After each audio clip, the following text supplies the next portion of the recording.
प्रिय छात्रों, आज हम आप लोग को सस्य विज्ञान भाग 1 के सेकेंड यूनिट जो मृदा विज्ञान से संबंधित है उसका अध्ययन करेंगे, जिसका प्रथम चैप्टर भूमि या मृदा है। The soil, soul of infinite life, अनंत जीवन की आत्मा। मृदा क्या है? अनंत जीवन की आत्मा है। सॉयल लैटिन भाषा के सोलम शब्द से बना हुआ है, जिसका अर्थ होता है फ्लोर, यानी पृथ्वी का ऊपरी हिस्सा, जिसे हम मृदा कहते हैं।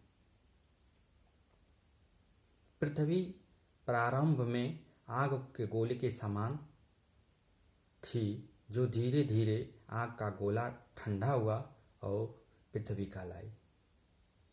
पृथ्वी का ऊपरी हिस्सा ठंडा होता गया और जमता गया, जो धरातल कहलाया। धरातल के निर्माण में बहुत सारे खनिजों का योगदान है और इन खनिजों से मिलने से चट्टान का निर्माण होता है और चट्टानों के टूटने से मृदा बनती है, जिसे हम मृदा कहते हैं। अगर मृदा को परिभाषित करना हो तो दूसरे शब्दों में और इजी में कह सकते हैं कि मृदा एक प्राकृतिक पिंड है, जो प्राकृतिक पदार्थों पर प्राकृतिक बलों द्वारा विकसित हुआ है। और ये भाषा में अब हम बताना चाहें तो कह सकते हैं पृथ्वी की ऊपरी परत जिसमें फसलें उगाई जाती हैं, मृदा कहलाती है। अब हो गया मृदा। अब आपको बताते हैं रॉक्स क्या होता है? चट्टान। चट्टानों के टूटने से मृदा बनी है, यानी चट्टान जाने के क्या होता है? What is rocks? चट्टान जो होती है एक या एक से अधिक खनिजों के मिलने से बनी ठोस पिंड को हम चट्टान यानी रॉक्स कहते हैं। एक या एक से अधिक खनिजों। ठीक। उत्पत्ति के आधार पर चट्टानों को 3 वर्गों में विभाजित किया गया है ओरिजिन के आधार पे। पहला है इग्नियस रॉक्स, दूसरा है सेडिमेंट्री रॉक्स और तीसरा है मेटामॉर्फिक रॉक्स। इग्नियस यानी आग्नेय चट्टानें। ताप के कारण पिघले हुए पदार्थों के जमने से बनी हुई चट्टानों को हम इग्नियस रॉक्स कहते हैं। ये चट्टानें सबसे पुरानी होती हैं तथा अन्य चट्टानों की जन्मदात्री मानी जाती हैं, इसलिए इन्हें प्राथमिक चट्टान भी कहते हैं। थल मंडल का ये 95% भाग घेरे हुए है।